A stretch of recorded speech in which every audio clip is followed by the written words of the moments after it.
Welcome everyone to a new class. This time we'll be looking at the verb ser y estar. in Spanish. So with that said, let's get started. What are Ser y estar. in Spanish? There are two verbs that mean to be in English. Ser y estar. Although there is only one in English, in Spanish we use these two verbs to express different things.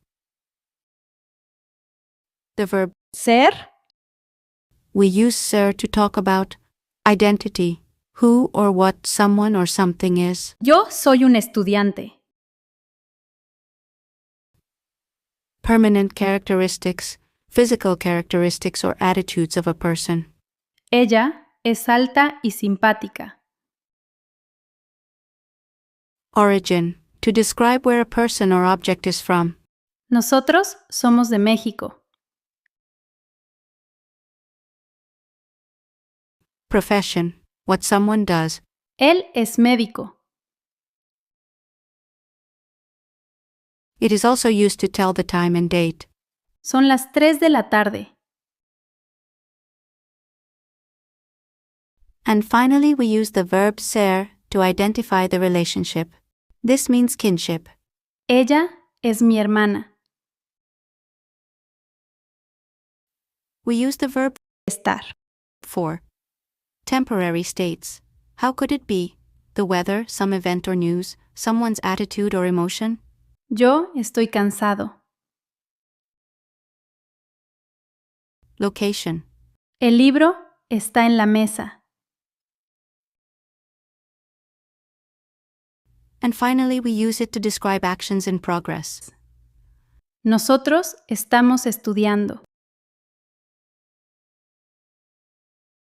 Now that we know how to use the verb, now I will teach you how to conjugate these verbs in each pronoun.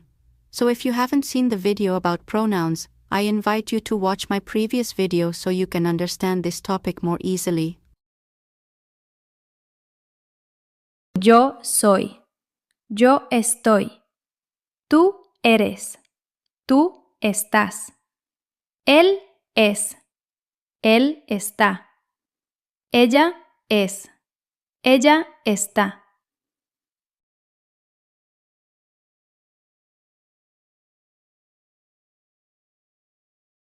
Nosotros somos.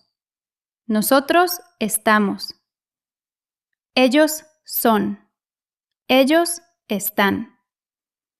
Ustedes son. Ustedes están.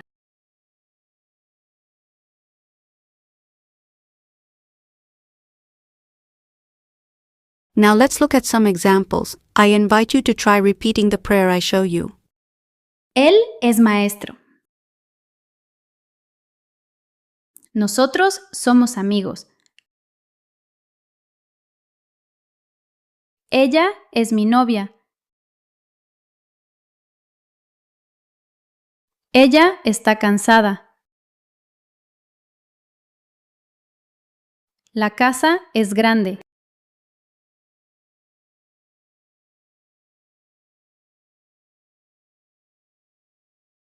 And that's all for today's video. In the next class, I'll be giving you some exercises so you can practice this topic and get it easier. Without anything else to say, see you next time.